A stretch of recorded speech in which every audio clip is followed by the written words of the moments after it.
El alguacil me llamaba cuando mi hijastro se tambaleó, se agarró al borde del banco y se cayó con fuerza contra las baldosas del juzgado. La gente se quedó boquiabierta. Alguien gritó pidiendo un médico, y solo podía pensar en un carril. Siempre dices que la verdad aparece tarde o temprano.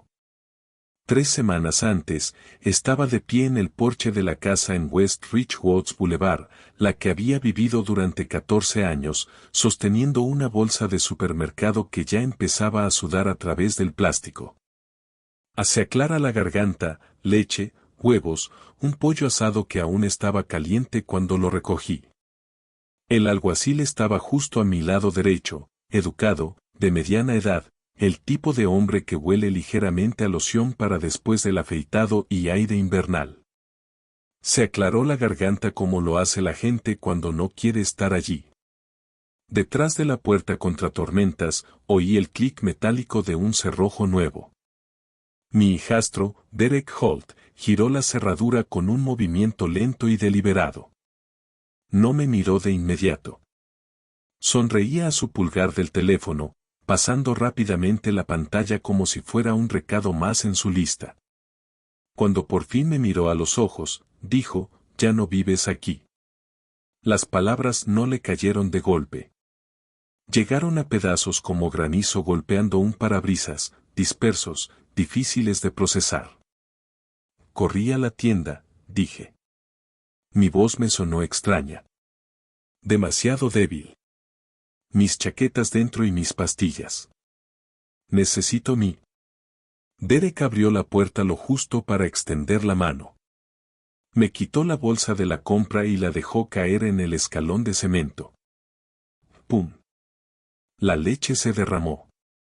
La bolsa se volcó y uno de los huevos se rompió limpiamente a través del cartón. El amarillo empezó a extenderse como una mancha lenta. Compra unos nuevos, dijo ya, volviendo a entrar. Llaves ya. Miré al sheriff. No me miró a los ojos. Simplemente cambió de postura y dijo, «Señor, estoy aquí para mantener la paz». Paz. Esa palabra casi me hizo reír. El porche aún tenía la bandera estadounidense descolorida que Elaine insistía en colgar cada día de los caídos. La puerta mosquitera crujía de la misma manera que siempre, con un chirrido largo y cansado que yo solía bromear diciendo que sonaba como si necesitara aceite y una oración. Dentro podía ver el rincón de la sala, el sillón reclinable marrón que Elaine adoraba, ese donde se sentaba todas las noches con los pies encogidos debajo del cuerpo, tarareando cualquier canción vieja que sonara en la radio. American Pie. Normalmente nunca recordaba toda la letra, pero tarareaba como si importara. Ray Derek dijo más agudo ahora. No hagas esto más difícil de lo que tiene que ser. Más difícil. Saqué las llaves del bolsillo. Me temblaba la mano. No me había dado cuenta hasta que el metal golpeó contra sí mismo. 14 años de entrar y salir por esa puerta, arreglar la bisagra suelta, repintar la barandilla del porche, cortar el césped todos los sábados por la mañana a las 8 en punto. Y ahora lo entregaba todo como si lo hubiera tomado prestado para un fin de semana. Le tendí las llaves. Derek los tomó sin tocar mi mano. Tus cosas estarán en una caja, dijo. Te llamaré. Mis recetas, intenté de nuevo. Están en el botiquín del baño. Solo necesito. Ni siquiera se giró esta vez. No es mi problema. La puerta se cerró. La nueva cerradura se deslizó en su lugar con un último y feo chasquido. El sheriff esperó un instante y luego se tocó el sombrero. Lo siento, señor. Me quedé allí un momento más de lo que debía, mirando el lugar donde el marco de la puerta se encontraba con el punto de referencia. Todavía había marcas de lápiz allí, tenues pero visibles, donde Elaine solía medir la altura de Derek cuando era niño. 12, 13, 14. Se reía cada vez que él crecía un centímetro más. Había olvidado que esas marcas estaban allí. Yo no. Recogí la bolsa de la compra.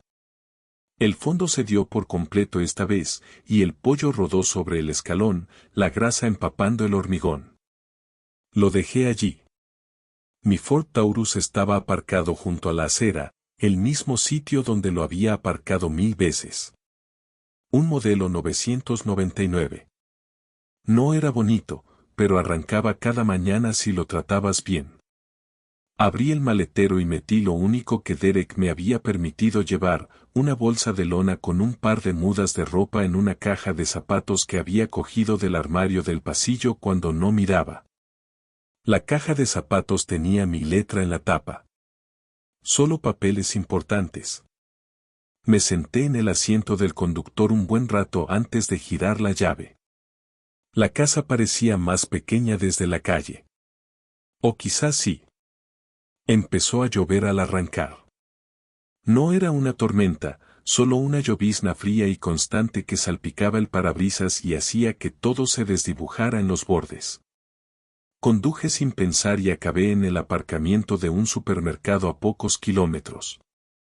La misma cadena, en otra ubicación, con luces fluorescentes zumbando en lo alto. Recliné el asiento y me quedé mirando la tela del techo. Mi teléfono vibró una vez. Un mensaje de voz de Derek que no escuché. Elaine se había ido 3 semanas. Un derrame cerebral. Sin previo aviso. Un día estábamos discutiendo sobre si la calefacción necesitaba ser reemplazada antes del invierno. Al siguiente estaba de pie en el pasillo de un hospital sosteniendo su bolso porque no sabía qué más hacer con mis manos. 14 años y ahora estaba durmiendo en mi auto con la calefacción apenas funcionando, la lluvia golpeando el techo como alguien tratando de llamar mi atención. Lo susurré en voz alta porque el silencio se sentía demasiado grande. ¿De verdad era solo una invitada? Aún no sabía la respuesta, pero la caja de zapatos en mi maletero se sentía más pesada de lo que tenía derecho a pesar. El bufete de abogados olía a café quemado y limpiador de limón, del tipo que nunca llega a acumular lo anterior. Henderson y Pique habían estado en la esquina de Main Street más tiempo del que yo había vivido en Peoria. Un edificio de ladrillo bajo con letras de latón en la puerta y una sala de espera que no había cambiado desde finales de los 80. Llegué 10 minutos antes porque así era como Elaine y yo hacíamos las cosas. Temprano era respetuoso. Temprano significaba que te importaba. Derek llegó tarde. Lo oí antes de verlo. Zapatos de segunda mano resonando por el pasillo. Su voz era alta y despreocupada, como si entrara en un bar en lugar de leer un testamento. Llevaba un traje oscuro que parecía demasiado caro para un martes por la mañana. Las mangas eran un poco largas. Como si lo hubiera comprado en una tienda y esperara que la confianza le hiciera el ajuste. Perdón por el tráfico, dijo, sonriendo a nadie en particular. Se dejó caer en la silla frente a mí y estiró las piernas, con el tobillo cruzado sobre la rodilla. Me fijé en el reloj enseguida. Esfera grande, brillante, de esos que la gente compra para parecer exitosa. No porque necesiten saber la hora. Bonito lugar, añadió, mirando a su alrededor. Seguro que cuesta una fortuna. No respondí. Tenía las manos cruzadas sobre el regazo, los nudillos blancos contra la tela de mi vieja camisa de franela. Me lo había puesto sin pensar. A Elaine, se aclara la garganta, le gustó. Dijo, me hacía parecer seria. Una mujer mayor estaba sentada en un escritorio cerca de la puerta, revolviendo papeles con cuidado. Tenía el pelo canoso y suave recogido en un moño y unas gafas colgando de una cadena alrededor del cuello. Cuando levantó la vista y me miró a los ojos, me dedicó un leve asentimiento. No es lástima, solo reconocimiento. Como si comprendiera cómo solían suceder estas cosas. S.R. Holt, llamó un hombre desde la puerta. Derek se levantó de un salto. soy yo. Y el señor Collins, añadió el hombre, mirando una carpeta. Me puse de pie, mis rodillas crujieron con fuerza en la silenciosa sala. Derek sonrió con sorna, como si se hubiera dado cuenta. La sala de conferencias era pequeña. Una mesa rectangular, 4 sillas, un reloj que marcaba la hora en la pared con la insistencia de un grifo que gotea. Alguien había intentado alegrarla con una planta artificial en un rincón, pero las hojas estaban polvorientas. El abogado, de unos 50 y tantos años y con el pelo ralo, cuya placa decía Robert Pike, se aclaró la garganta y abrió el expediente. Seré breve, dijo. Estamos aquí para leer el testamento de Elaine Marie Collins. Derek se recostó, con las manos cruzadas tras la cabeza. Parecía aburrido. Mantuve la vista fija en la mesa. Había un leve círculo donde alguien había dejado una taza de café años atrás. Lo recorrí con el pulgar, despacio y con firmeza, como Elaine solía trazar círculos en el dorso de mi mano cuando pensaba. Elaine nombró a su hijo Derek Holt administrador de la herencia. El señor Pike continuó. El principal activo es la residencia en West Ridgewoods Boulevard. Derek sonrió aún más. Me lanzó una mirada que decía, mira esto. La residencia pasará íntegramente a Derek Holt, dijo el abogado. Ahí estaba. Derek soltó una risita. Te lo dije. El señor Pike continuó leyendo con ese tono monótono y cauteloso que usan los abogados cuando no quieren apropiarse de las palabras. Muebles, efectos personales, algunas cuentas pequeñas. No oí casi nada. Sentía una opresión en el pecho, como si alguien me hubiera atado una correa. Me quedé mirando el borde de la mesa, la veta de la madera se difuminaba mientras me ardían los ojos. Bueno, dijo Derek cuando el señor Pike hizo una pausa. Eso es todo, ¿verdad? El abogado dudó. Hay documentos adicionales adjuntos al expediente de la herencia. Papelería, interrumpió Derek, agitando la mano. Siempre papeleo. Se giró hacia mí, y luego me miró fijamente, con una mirada penetrante y fría como nunca antes había sido cuando Elaine vivía. Espero que disfrutes de estar sin hogar, dijo. Porque me aseguré de que no te llevaras nada. Las palabras me impactaron. Sentí un calor que me subía por la nuca, las orejas ardiendo. Me temblaba la mano al coger el vaso de café de papel que tenía delante. El líquido se derramó por el borde, salpicando mi franela. Maldita sea, rió Derek. Aquí tienes, Ray. Dejé el vaso demasiado rápido. El café goteó sobre la alfombra, oscuro y feo. El abogado volvió a aclararse la garganta. Señor Alto, por favor.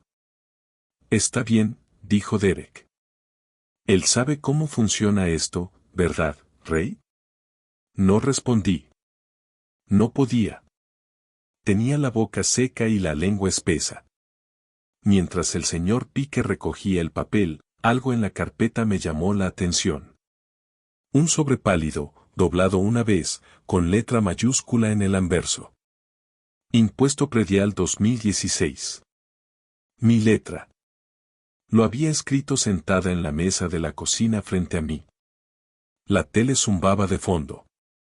La ruleta de la fortuna. Había estado gritando las respuestas a la pantalla, riéndose cuando se equivocaba. Se me aceleró el pulso. Hay una cosa más, dijo el señor Pike lentamente, como si estuviera eligiendo las palabras. Tendremos que programar una cita de seguimiento. Derek se puso de pie. Tengo una llamada con un agente inmobiliario. Puedes enviarle lo demás por correo a mi abogado. Se inclinó lo suficiente para que pudiera oler su colonia. Demasiada fuerte y dulce. No te lo tomes como algo personal, murmuró. Solo eras el marido de mi madre. Luego se enderezó, asintió al abogado. Y salió. La puerta se cerró con un clic tras él. Señor Pique. Señor Colin, lo siento. Volví a mirar la carpeta, el sobre, mi propia letra, que me devolvía la mirada como una pregunta que aún no había respondido. Quisiera copias, dije. El abogado hizo una pausa y asintió. Por supuesto. Afuera, el aire era frío y limpio. Me quedé de pie en la acera un buen rato, aspirándolo, con el corazón aún acelerado. Derek pensó que había acabado conmigo, pero algo me decía que nunca había mirado la letra pequeña. El motel estaba justo al lado de la primera 74, uno de esos edificios bajos de hormigón con luces parpadeantes en el pasillo y puertas que daban directamente al aparcamiento. Mi habitación olía ligeramente a lejía y cigarrillos viejos. Por mucho tiempo que dejara la puerta abierta, el colchón se hundía por la mitad, y cuando me senté, los muelles se quejaron como si llevaran años resentidos. No encendí la televisión de inmediato. Simplemente dejé la caja de zapatos sobre la cama y me la quedé mirando. Durante un rato, pensé, sobre no abrirla para nada. Elaine solía decir que tenía una forma de leer las cosas con demasiado cuidado. Contratos, manuales, garantías. Me tomaba el pelo por eso, pero también me confiaba todo lo que importaba. Cuando se rompió la caldera, cuando goteó el techo, cuando el banco envió cartas que no quería mirar, todo eso vino a mí. Ahora ella se había ido, y ese hábito parecía ser lo único que aún me quedaba. Abrí la caja.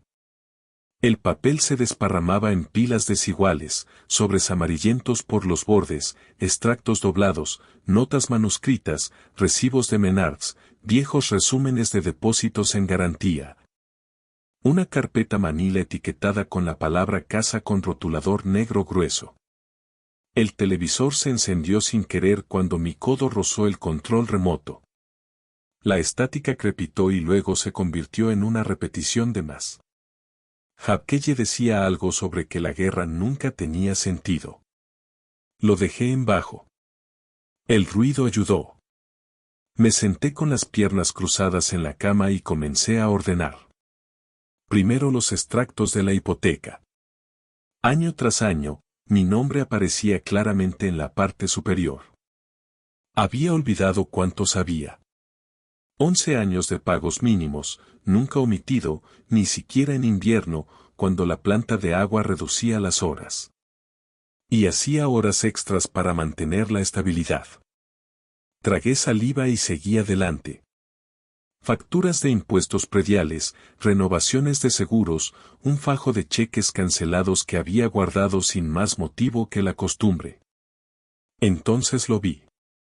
Un paquete delgado, abrochado con un clip, con las palabras línea de crédito con garantía hipotecaria impresas en el frente. El pulso me latía con fuerza en los oídos. Lo hojeé lentamente, temeroso de lo que pudiera encontrar y aún más temeroso de lo que no. Ahí estaba. Página 3. Prestatario, Raymond Collins, codeudor. Propiedad, West Ridgewoods Boulevard. La firma al pie era mía, escrita con ese cuidado y ligeramente sesgado. Siempre escribía mi nombre cuando algo importaba. Me recosté en la cabecera y cerré los ojos. El crédito de Elaine era malo cuando nos casamos. No por imprudencia, solo viejas facturas médicas y un divorcio desagradable que la persiguió más tiempo del debido. El banco había aprobado el helicóptero porque insistí. Por si acaso, dije. Por si acaso. Mi teléfono vibró en la mesita de noche. Casi se me cae al agarrarlo.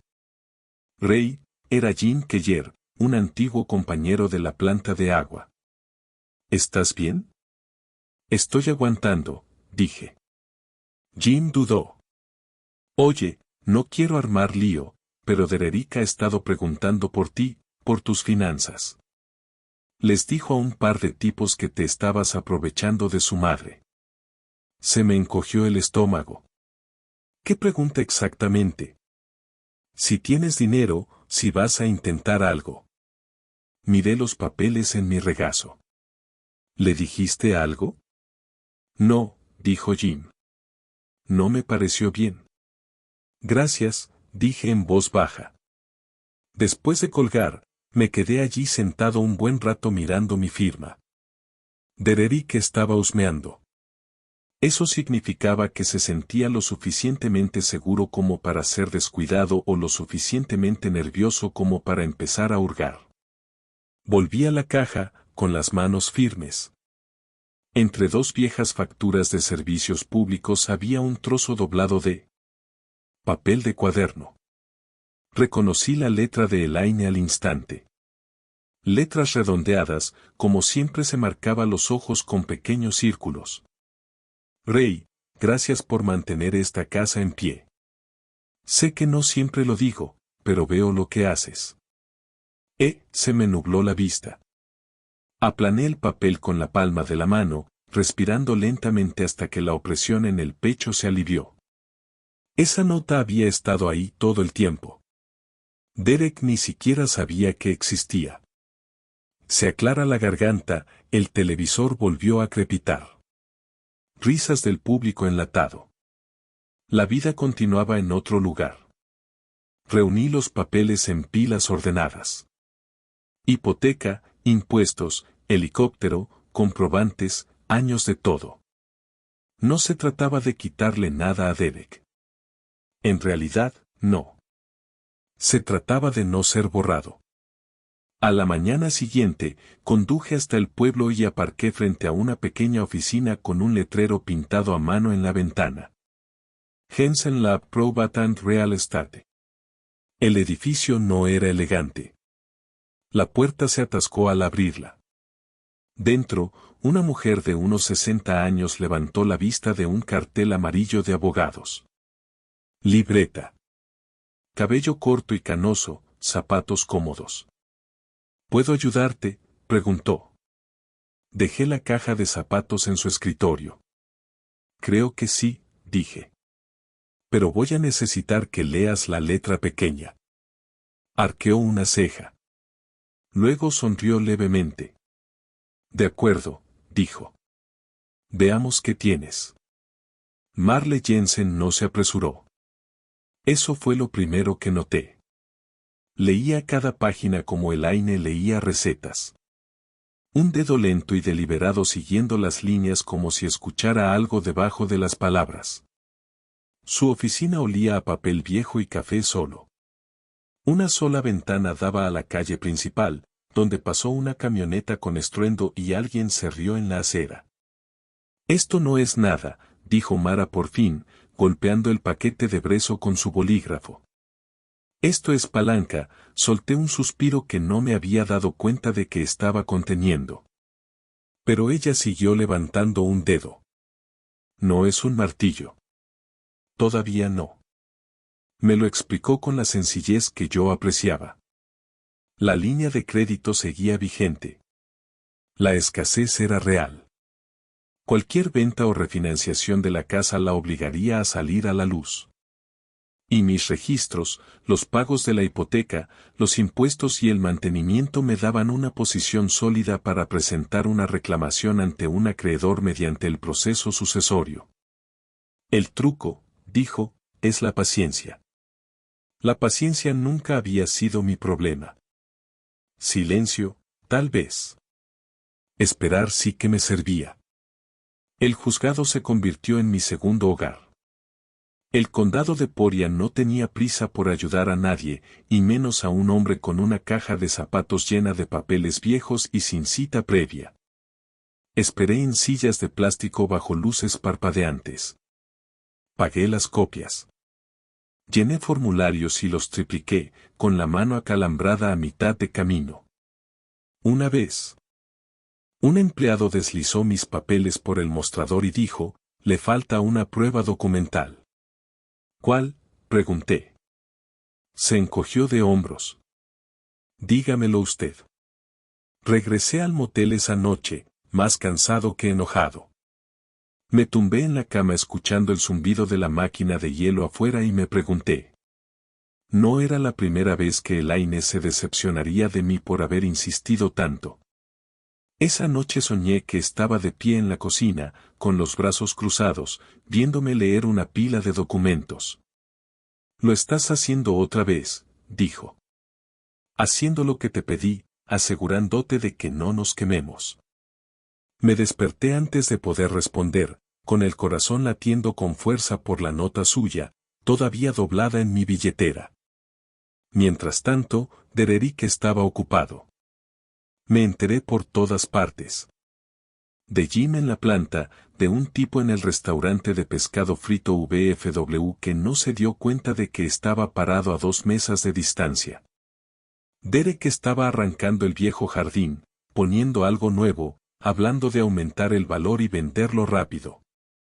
Un viernes por la noche, pasé por delante de la casa sin pensar. Una camioneta de trabajo estaba estacionada afuera, con los reflectores encendidos. La cerca que había pintado el verano pasado yacía en pedazos sobre el césped, apilada como huesos. Dolía más de lo que esperaba. Mara me dijo que no me comunicara. «Déjalo gastar», dijo. «Cada mejora le da más confianza, y la confianza hace a la gente». Fue un poco descuidado, así que me quedé callado. Presentamos la reclamación del acreedor. Adjuntamos las pruebas. Esperamos a que saliera el aviso. Derek no respondió al principio. Entonces su abogado llamó a Mara en voz alta y despectiva. Dijo que mi reclamo era desesperado e infundado. Mara escuchó, le dio las gracias y colgó. «Bien», dijo. «Eso significa que ahora están prestando atención». La audiencia de sucesiones estaba programada para un martes por la mañana. Derek tendría que presentarse. No podría imponerse con un mensaje de texto o un cambio de cerradura. La noche anterior estuve sentada en mi auto afuera del motel con el motor apagado, observando el resplandor de las farolas sobre el pavimento mojado. Pensé en el primer invierno que Ella y yo pasamos en esa casa cuando falló la calefacción y dormimos en la sala con estufas y mantas extra. Nos reímos, hicimos café en un plato caliente, nos dijimos que era temporal. Esta defensa personal se sentía permanente. Respiré hondo y volví adentro. Mañana, todo estaría a la vista. El juzgado del condado de Pidia siempre se sentía más frío de lo necesario. Incluso en verano, el aire acondicionado zumbaba como si intentara preservar algo frágil. El detector de metales sonó al pasar y el agente me hizo señas sin levantar la vista. Llegué temprano. Demasiado temprano. Una vieja costumbre. Me senté en un banco de madera en el pasillo, fuera del juzgado de sucesiones. Mis manos, dobladas sobre las rodillas, se movían lo justo para molestarme. Cada pocos segundos miraba el reloj de la pared. El tic-tac sonaba más fuerte de lo debido. Mara Jensen apareció 10 minutos después con un maletín delgado y un vaso de café de poliestireno. «¿Estás bien?», preguntó. Asentí. «Pregúntame de nuevo en 1 hora». Sonrió una vez. «Me parece bien». Derek entró en voz alta, igual que en la lectura del testamento. Sus zapatos resonaban en las baldosas. Esta vez venía con su abogado, un hombre alto con el pelo engominado hacia atrás y una sonrisa que parecía practicada en el espejo. Había una mujer más joven detrás, teléfono en mano, susurrando sobre anuncios y jornadas de puertas abiertas. Derek me vio y sonrió con suficiencia. «No creías que vendrías», dijo. «Vivo, aquí», respondí. Mi voz sonaba más firme de lo que sentía. Se rió y se volvió hacia su abogado. «Te dijo que cree que esto va a terminar de otra manera». El alguacil nos llamó. La sala era más pequeña de lo que esperaba. Nada de dramatismo, nada de gran escenario, Solo un juez, unas pocas filas de bancos y el peso silencioso de las decisiones, te gustara o no. Ocupamos nuestros lugares. Derek fue el primero. Su abogado habló rápido, con seguridad, presentándome como una idea tardía y amargada, un hombre aferrándose al papeleo porque no podía aceptar que no era de la familia. Era un invitado, dijo el abogado, nada más. La palabra dolió incluso ahora. Entonces Mara se puso de pie. No alzó la voz. No se paseó. Colocó los documentos en el podio uno por uno, explicándolos en un inglés sencillo. Pagos de hipoteca, impuestos sobre la propiedad, recibos de manutención, años de ellos. El juez se inclinó hacia adelante. Derek dejó de sonreír. Y finalmente, Mara dijo, hay una línea de crédito con garantía hipotecaria activa vinculada a la propiedad. El abogado frunció el ceño. Eso nunca se mencionó. No se cerró, dijo Mara con calma.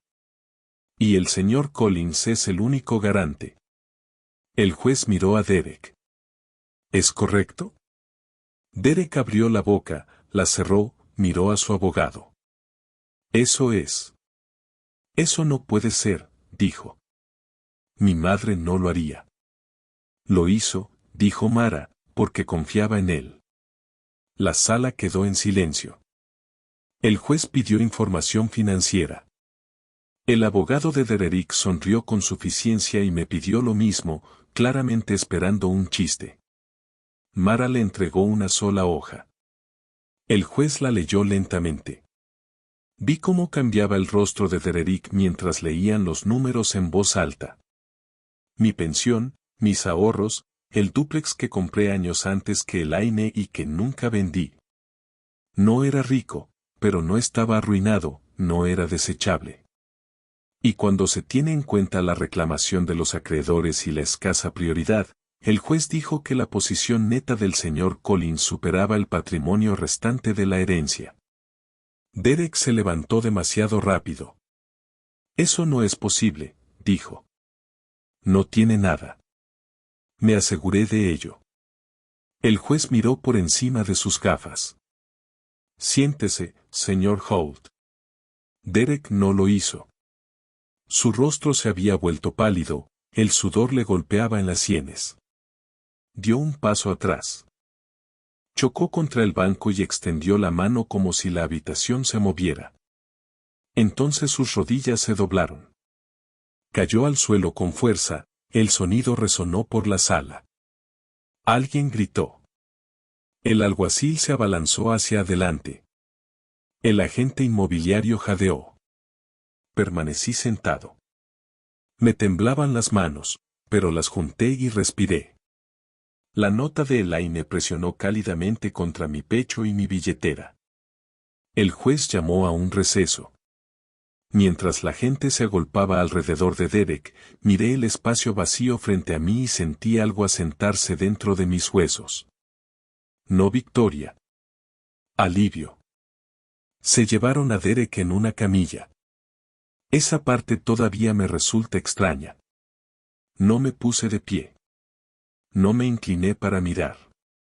Me quedé donde estaba, con las manos cruzadas, mirando la veta en el banco de madera como si fuera algo que pudiera leer si me esforzaba lo suficiente. La gente susurraba, se oían los zapatos rozando. El alguacil despejó la sala con esa autoridad cansada que solo se adquiere al ver demasiados finales en un mismo edificio. Cuando la sala se vació, Mara se sentó a mi lado. Lo hiciste bien, dijo. Asentí, pero tenía un nudo en la garganta. No quería que se desmayara. Se encogió de hombros levemente. La verdad a veces hace eso. El juez nos volvió a llamar después de que se fueran los paramédicos. Nada de drama esta vez, solo proceso, plazos, opciones. El abogado de Derek habló de repente con más suavidad. Cuidadoso, como quien se da cuenta de que ha juzgado mal la situación. Al final, llegamos a un acuerdo. Podría haber insistido más. Mara me lo dijo sin rodeos. Tenía la posición para forzar una venta y recuperar más de lo que jamás imaginé estando en el estacionamiento de ese supermercado semanas antes.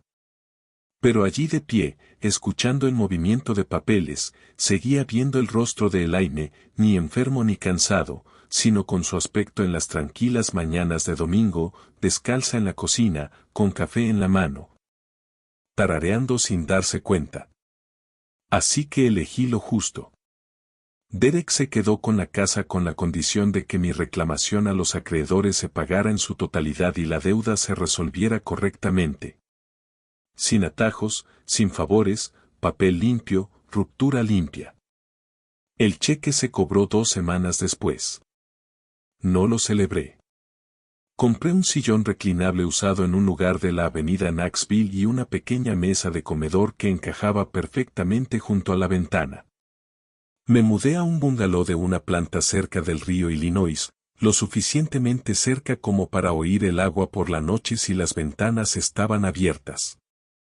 Planté tomates en el patio trasero como solía hacer Elaine, demasiado juntos a propósito. Siempre decía que les gusta la compañía. La primera noche que estuve allí, me senté en el porche con una taza de café y escuché a las cigarras levantarse. Ningún chasquido de cerraduras detrás de mí, ningún paso que viniera a empujarme, solo silencio. Una semana después, le envié un sobre a Derek. Sin dinero dentro, ninguna nota sobre el tribunal, los acuerdos o los errores. Solo una foto. Elaine en la feria del condado. Con el pelo riendo y el viento despeinado. Una mano protegiéndose los ojos del sol. La mujer que olvidó en la prisa por reclamar lo que creía que le debían. No sé si lo conservó. No sé si importaba. Lo que importaba era esto. No me habían borrado. Aprendí algo con todo esto. Algo que desearía haber entendido antes. La amabilidad no significa debilidad. Y la paciencia no significa rendición. A veces solo significa esperar lo suficiente para que la verdad tenga espacio para levantarse. Si estás escuchando esto y alguna vez te has sentido apartado después de hacer todo bien, pagar las facturas, mantener las luces encendidas, mantener las cosas en orden cuando nadie te veía, quiero que lo escuches claramente.